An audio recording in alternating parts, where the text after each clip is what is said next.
Halo teman-teman, wah kita ketemu lagi nih.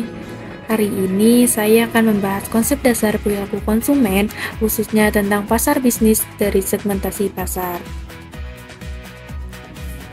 Pernah nggak sih kalian bertanya-tanya bagaimana cara perusahaan besar memutuskan beli barang? Atau bagaimana mereka membagi pasar supaya penjualan maksimal? Yuk simak sampai selesai. Apa itu pasar bisnis? Pertama, kita bahas terlebih dahulu tentang pasar bisnis.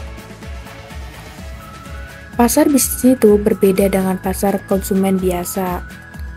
Kalau pasar konsumen adalah kita yang membeli barang untuk kebutuhan pribadi, pasar bisnis itu adalah tempat perusahaan atau organisasi membeli barang dan jasa untuk digunakan dalam produksi barang lain, dijual kembali atau disewakan. Misalnya, sebuah pabrik membeli mesin untuk produksi atau restoran yang membeli bahan baku makanan. Yang bikin pasar bisnis berbeda adalah jumlah pembelinya lebih sedikit, tapi volume pembelinya jauh lebih besar, dan keputusan pembeliannya lebih rasional dan berdasarkan evaluasi ekonomi. Menurut Philip Kotler, menganalisis pasar bisnis itu penting banget untuk memahami perilaku pembelian organisasi. Di pasar bisnis ada banyak pihak yang terlibat seperti pemakai, pengaruh, pembeli, pengambilan keputusan, dan penjaga gerbang. Semua orang ini punya peran penting dalam menentukan keputusan pembelian. Ada 3 situasi pembelian utama di pasar bisnis, yaitu pembelian ulang langsung, pembelian rutin yang dilakukan secara terus-menerus tanpa adanya perubahan. Contohnya beli alat tulis kantor yang sama setiap bulan.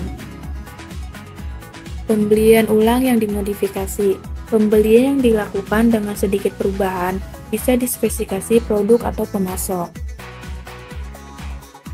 Tugas baru, pembelian baru yang dikompleks dan butuh pertimbangan lebih matang. Biasanya ini untuk produk atau jasa yang belum pernah dibeli sebelumnya. Jadi, perusahaan tidak asal beli, tapi selalu mempertimbangkan dengan cermat. Strategi pemasaran pasar bisnis. Untuk menenangkan pelanggan bisnis, perusahaan biasanya pakai strategi yang berbeda dari pasar konsumen. Mereka fokus pada menjalin hubungan jangka panjang, memberikan nilai tambah produk, memberikan layanan penjual yang memuaskan, membangun kepercayaan antar perusahaan. Mereka juga menggunakan teknologi seperti Customer Relationship Management dan pengadaan elektronik untuk memperlancar proses pembelian dan menjaga hubungan bisnis. Sekarang kita bahas tentang segmentasi pasar. Ini adalah proses membagi pasar besar menjadi kelompok-kelompok kecil yang punya karakteristik serupa.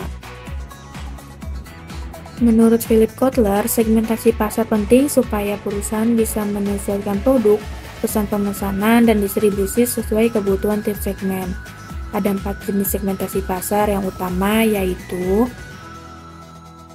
segmentasi geografis, berdasarkan lokasi seperti negara, kota, atau iklim. Segmentasi demografis berdasarkan usia, jenis kelamin, pendapatan, pendidikan, pekerjaan, dan lain-lain. Segmentasi psikografis berdasarkan gaya hidup, kepribadian, dan nilai-nilai. Segmentasi perilaku berdasarkan perilaku konsumen seperti loyalitas, merek, manfaat yang dicari, dan frekuensi pembelian. Strategi targeting. Setelah membagi pasar, langkah berikutnya adalah targeting, yaitu segmen pasar mana yang akan menjadi fokus pemasaran. Strategi targeting yang biasa digunakan adalah pemasaran tidak terfokus, menggunakan satu strategi untuk seluruh pasar atau masa marketing.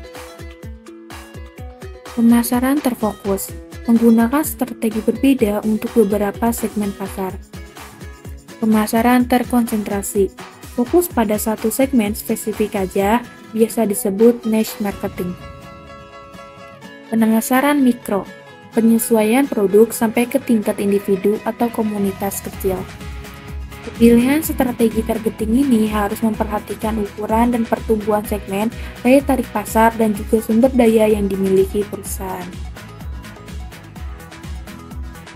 Jadi, teman-teman memahami pasar bisnis dan segmentasi pasar adalah kunci untuk menjalankan bisnis yang sukses. Dengan tahu siapa pelanggan kita dan bagaimana cara kita melayani mereka dengan tepat, bisnis bisa lebih efektif dan berkembang. Kalau kalian suka video seperti ini, jangan lupa like, subscribe, dan tulis komentar di bawah ini ya. Bagikan juga ke teman-teman yang mau belajar pemasaran lebih dalam. Sampai jumpa di video selanjutnya.